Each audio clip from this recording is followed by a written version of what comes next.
والسلام على أشرف خلق الله أجمعين محمد بن عبد الله وعلى آله وصحبه الغر الميامين. أجزل الشكر للزملاء المحاضرين في الحلقة الأولى والذين يبدو أنهم سلمونا مهمة صعبة، لأن نبدأ أول شيء متأخرين، وهنالك من أيضا يطلب ب5 دقائق، لكن دعونا نمضي في الجدول كما هو مخطط له، وإن شاء الله من يأخذ 5 دقائق يعود إلينا سريعا. خلال هذه الجلسة إن شاء الله وحسب ما هو واضح أمامكم لدينا 3 أوراق عمل.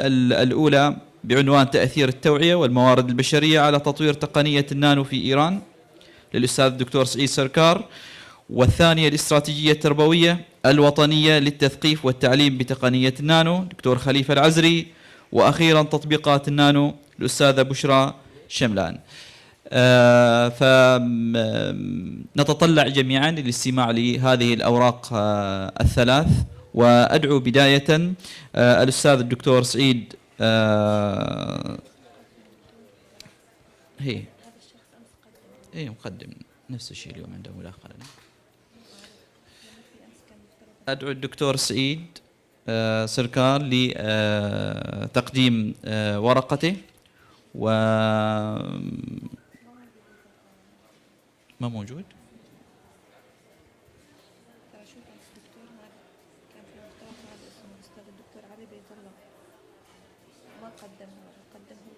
إذن هو بيكون مكانه اليوم. وين المنظمين؟ دكتور خليفة. هو نبدأ بالدكتور خليفة يعني؟ هذا إذا هو نبدأ بالأستاذ الدكتور علي بيت الله.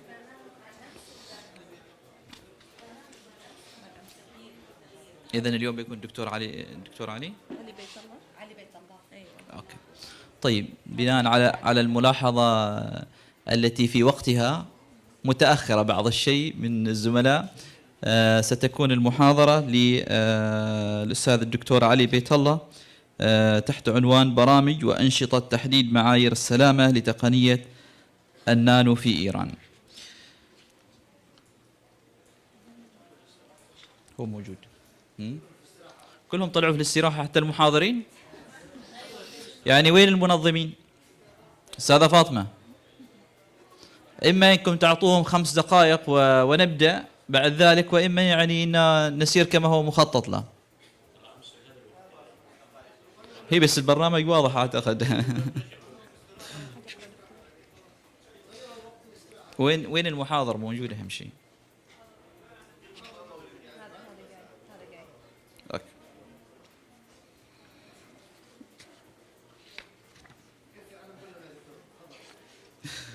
الله يعطيك الصحة إن شاء الله. الأستاذ الدكتور علي بيت الله يحمل الأستاذ الدكتور علي بيت الله شهادة الدكتوراه في علم المواد من جامعة ليدز، وهو أستاذ بجامعة إيران للعلوم والتكنولوجيا، وعضو بمجلس مبادرة إيران لتقنية النانو ومجلس إدارة الجمعية الإيرانية لتقنية النانو، بالإضافة لكونه مدير اللجنة الإيرانية لتطوير البنية التحتية لتقنية النانو، ومدير لجنة تحديد معايير تقنية النانو الإيرانية. نشر أكثر من 170 بحثا في عدة مجالات. Prof. Ali, welcome to the stage and floor for you in the coming 20 minutes. And because all of the delay, please, I will remind you 3 minutes before the end of your session. Thank you. Thank you. Bismillah ar-Rahman ar-Rahim. Assalamu alaikum, brothers. First of all, I would like to thank the organizer for inviting me and Professor Sarkar to this event. Actually, my talk is a bit, or I would say rather different to the theme of the conference. Of course, education is also related here. So I would like to share you actually our experience in nano standardization and nano safety issue, the issue that even we should teach to our children at high school about the safety aspects of nanomaterial.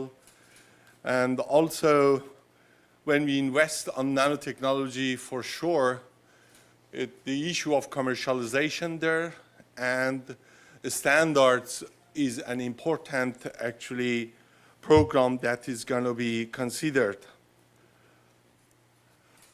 why we should actually consider nano standardization. For sure, it is like every other actually area of technologies to support commercialization and market development, to provide the basis for procurement through technical requirements and quality and environmental management, and also to support voluntary governance structure and also appropriate registration and regulation. We have had a lot of challenges, and still we face those challenges regarding the nano standards that I will come back to it, but some of the aspects are shown here. That is the lack of internationally agreed terminology and definition, lack of internationally agreed protocols for toxicity assessment or testing, lack of standard protocols for evaluating environmental aspects of the nanotechnology. And in most cases, the existing methods of test might not be actually suitable for nanoscale devices and for nanoscale dimensions. We need to develop new measurement methods and techniques. The calibration procedure gonna be actually developed. Reference material, certified reference material are required in order to calibrate our measurements. And when it comes to multifunctional nanotechnology systems and devices, actually the issue is much more intricate. And of course, some of the available standards can be upgraded to be used for nanotechnology. So this is some of the reasons that we need to pay enough attention to nanostandardization. And as my colleague, Professor Sarkar, mentioned yesterday about some of our activities, because we have been putting a lot of emphasis on creation of welfare and quality of people's life, and so we did need to engage into the issue of nanostandardization. Some statistics regarding our companies who are active in the field of nanotechnology. I just devoted a couple of actually slides to this issue. That shows the number of Iranian startup companies, more than 110, who you see that they are working in different areas. So for sure, in order they could get into the market, they need standards. So we have actually been quite active, as I will explain later, in this regard. The number of manufacturing companies, more than 150. These are includes SMEs and large enterprises. Fortunately, in Iran, have recently engaged in the process of production of various actually products in different areas that you can see here. Currently, there are more than 300 nano products already in our market, produced by our companies. That amongst them, 130 of them are equipments. In healthcare department, we have 37 companies, which amongst them, they have managed to develop very sophisticated nanomedicine for cancer treatment. That is sinadoxazome. It is already 2 years in the market. All of these products are based on our own know-how and actually the international patents that have, for example, this sinadoxazome took about 10 years of research and development, and now one of our major companies are producing in the market, or sinacrocomine, other areas. For the basic nanomaterials, more than 40 companies are producing different types of nanomaterials. In construction industries, 15 companies. Agriculture and packaging, 11 companies. And petroleum and related industries, 4 companies. Textile industries, 8 companies. Automotive industry, 4 companies. And regarding equipment manufacturing, actually 30 companies who produce very sophisticated instruments required both for research and also for the companies. So in order to support the development of market for these companies who have already been made, we have engaged in nano standardization. one of the major bodies in the world who have actually engaged in the development of nano standards is ISO, under the liaison TC229, which looks after the Nano Standardization Committee. It was set up in 2005, and Islamic Republic of Iran is a P member of that. If I come to our own activities, actually in 2006, we set up our own Nano Standardization Committee composed of 4 groups, which looks after different nano standardization aspects with, of course, close collaboration with our Institute of Standard and Industrial Research of Iran. We have different committees that work with each other, more than 80 experts from universities, from companies, research centers, Ministry of Health, Ministry of Agriculture. So they are involved in development of national standards. This is the website we have. It's both in English and Farsi. You may like to have a look into the website. This slide shows our latest status regarding our activities. We have published 39 national standards in the field of nanosafety, measurement, terminology, and another 10 is underway. Fortunately, Iran has contributed quite strongly to ISO TC229 by publishing 3 finished standards after 4 years of work, hard work in ISO, and we have now 3 standards which is currently in progress. So these are some of the activities that we have done in this regard. Apart from that, I mentioned the safety issue is very important regarding the nanotech.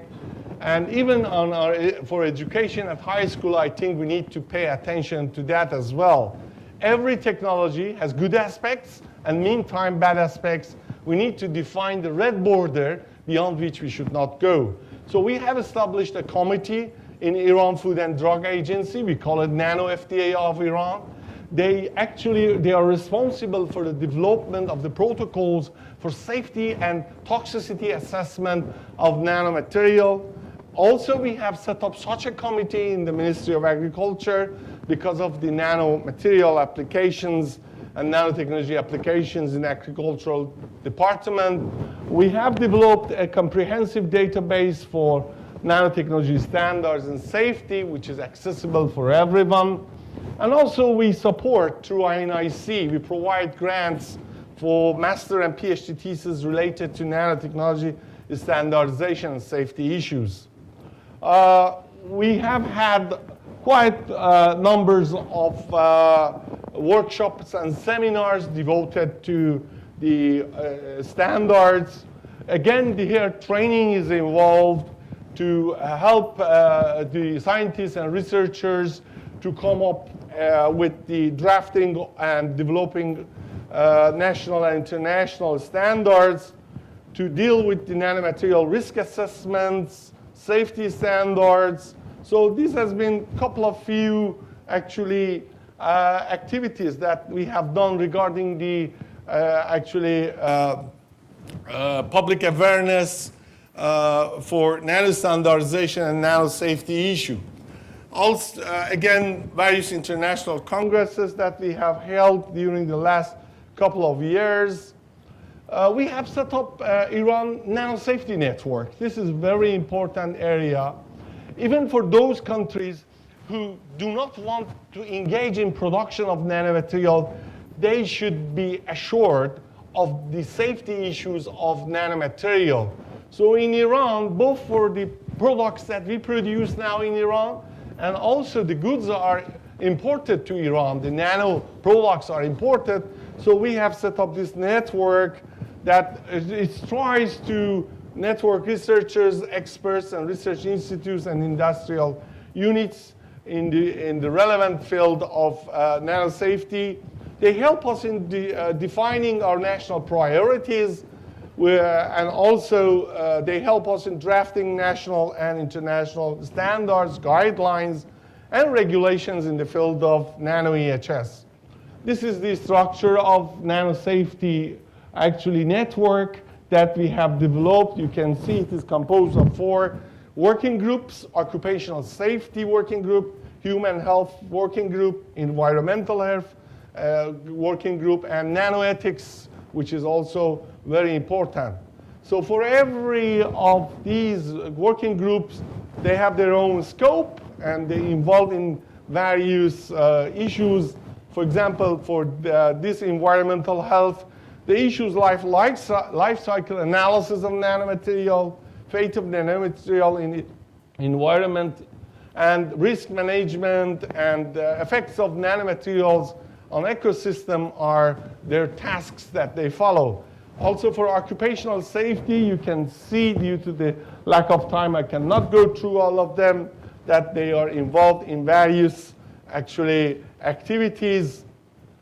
For human health as well, they also are engaged in drafting standards, regulations, guidelines for safety and health-related issues of nanoproducts. And you can see the areas that they are focusing on that, on in vivo, for example, effects of nanomaterial in human, characterization and measurements of nanomaterial in biological media, and etc. Nanoethics is very important. We know that the potential of nanotechnology in future and its effects on the human being's life, this is something that we should consider, especially with the glorious philosophy of Islam. We do need to see what are the implications and the related issues to our religion. So nanoethics is one of the areas that we have set up a committee. They are engaged for developing and studying the ethical, legal, and social aspects of nanotech and the related red lines that I mentioned to you. We have set up a scheme, we call it Nanomark, which is a labeling actually scheme. You know that for every product we have the labels, and people should not be fooled about the efficacy of the products, and they should be assured whether nanotechnology has been used. Because you know nowadays it is, people like to put the name nano in front of something in order actually to get more money from the customers. And there are many aspects that is related. So we have set up this Nanomark scheme to foster consumer trust, boost market development, and to facilitate marketing and trade. A lot of advantages are there. Soon it will be implemented nationally in Iran. This actually scheme, as I mentioned, it deals with various aspects. A product, its safety issue gonna be considered, its efficacy and durability, and also whether the nanotech has been utilized for that. And all of these should be labeled on the product. This is also another important issue. Iran is the second country in the world after Taiwan who implemented this Nanomark. Now we have 5 countries who have come up with this plan, and hopefully in next year, early in the next year, we would have a meeting between 6 countries to exchange our experiences in this regard.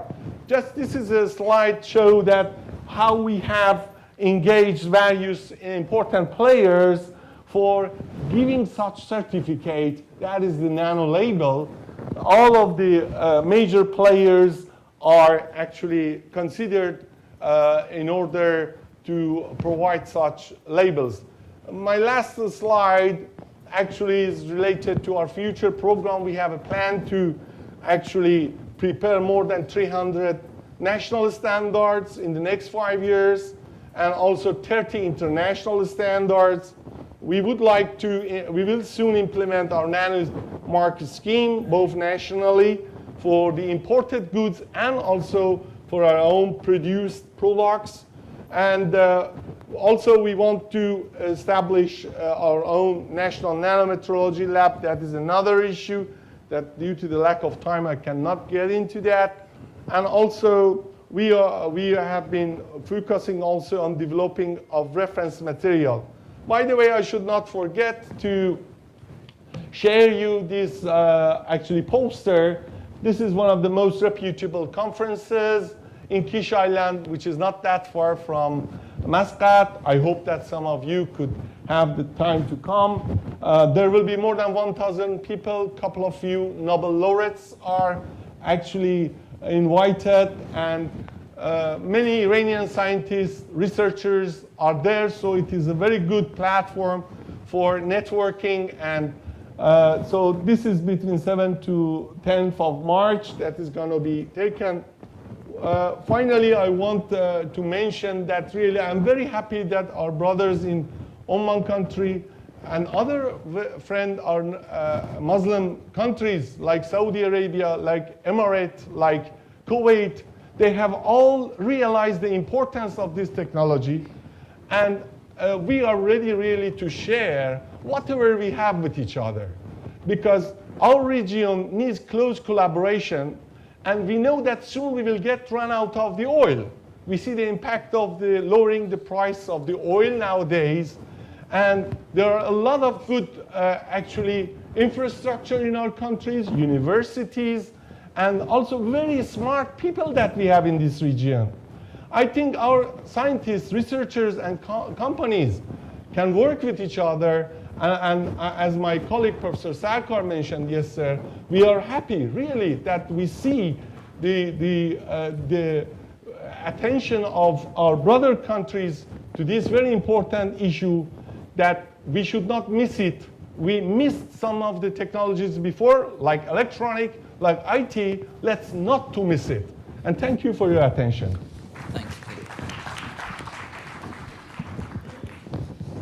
ثانك يو بروف علي. جزيل الشكر لبروفيسور علي الذي عرج علي في حديثه على التجربة الإيرانية حقيقة، بادئا حديثه عن المنتجات التي أصبحت بين أيدي الناس، مؤكدا على جوانب في بناء هذه الاستراتيجية الشاملة المتعلقة في الحقيقة على التخطيط، العمل مع الشركاء، والأهم من ذلك في الحقيقة على جوانب تتعلق بالانتباه والتيقظ لجوانب مهمة في بناء هذه الخطط، والتي تشمل جوانب الأمن والسلامة، الجوانب المتعلقة أيضا بالتدريب والاهتمام بأخلاقيات تطبيقات النانو التكنولوجي وأثرها على حياة الإنسان. جزيل الشكر بروف علي لمحاضرته، وسنعود إليه لاحقا بعون الله تعالى. Many thanks, and we'll come back later on, Prof. Ali.